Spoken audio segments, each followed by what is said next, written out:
எல்லாருக்கும் வணக்கம். சகலமும் வெற்றி உண்டாகட்டும். ஆல்ரெடி நம்ம நெட் சங்கர் ஸ்பிரிச்சுவல் சேனலில் கனவு பலன்கள் போயிட்டுருக்கு. இடையில் ஒரு 1 மந்த் கொஞ்சம் பிஸி ஷெட்யூல் ஆச்சு, பண்ண முடியல. இப்போ நம்ம இந்த இதில் என்ன பார்க்க போகிறோம்னா, சகுன சாஸ்திரம்.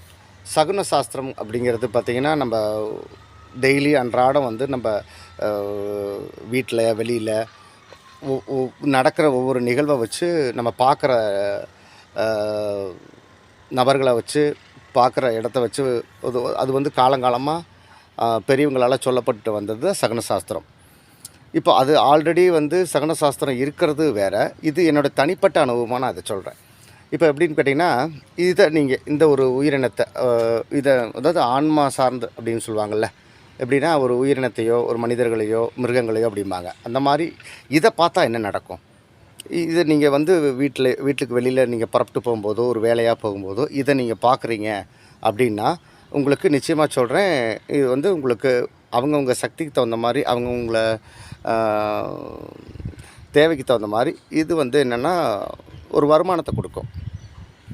எப்படின்னா இது வேற ஒன்றும் இல்லை, குபேரனுடைய வாகனம் கீரி பிள்ளைங்க. நீங்கள் இதை டெய்லியும் பார்க்குறக்கு வாய்ப்பு இல்லை, எப்போயாவது தான் பார்க்க முடியும். அப்படி நீங்கள் கீரி பிள்ளையை நீங்கள் ரோடை கிராஸ் பண்ணுச்சுனாலோ, இடம் வளம் போனாலும் சரி, வளம் இடம் போனாலும் சரி, சரிங்களா? அப்படி நீங்கள் பார்க்கும்போது கீரி பிள்ளையை நீங்கள் நேரில் பார்த்தீங்க அப்படின்னா உங்களுக்கு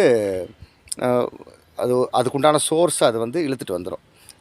ஒரு வேலை விஷயமாவோ, ஒரு பெரிய பண வரவு இருக்குது, இல்லை ஒரு சிக்கலான தருணம், ஒரு பொருளாதாரத்தில் உங்களுக்கு ஒரு எதிர்பார்த்துட்டு இருக்கிறீங்க அப்படிங்கும்போது நிச்சயமாக இது உங்களுக்கு இது ஒரு நல்ல சகுனம்.